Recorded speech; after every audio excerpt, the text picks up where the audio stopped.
I wanted to talk with you about something today that appeared in the news recently. But before I get to that, I wanted to kind of talk about it first.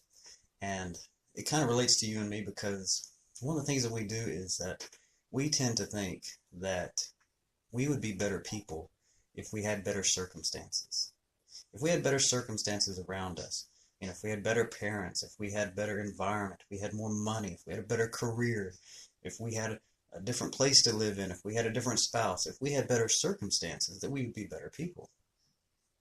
And consequently, when bad things are happening, we blame our circumstances. Well, if it wasn't for this, and if it wasn't for that, and if it wasn't for those, then we would have made the right decision. We would have made better choices. We would have been a better person. That's what we think. We think about it in terms of circumstances. We always seem to think about it in terms of circumstances. But let's look what's in the news. Something came up recently, caught my eye, is that there's this very famous person, I'm sure you know him, Jay-Z, and he's married to another famous person, Beyonce. And what do you have there? You have two extremely rich people, two very successful people, two very highly rewarded people.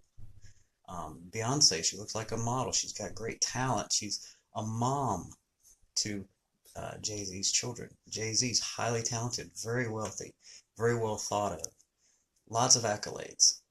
And what's in the news? He was cheating on his wife. He was interviewed and he admitted it. He described it.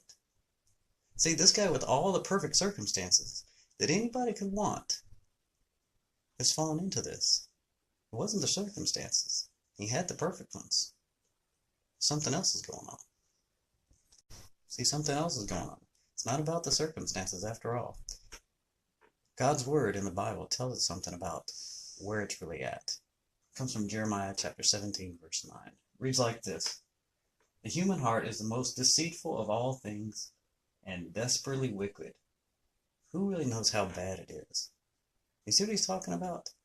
The problem's in the circumstances. The problem's inside. The problem is our heart. The problem is who we are deep down, our character, where it all resides. That's the problem. So, how are you going to live above those circumstances? Are you going to be a slave to them? Are you going to be a victim to them? How are you going to live above them? That's what Jesus came to offer us. Freedom from living under circumstances.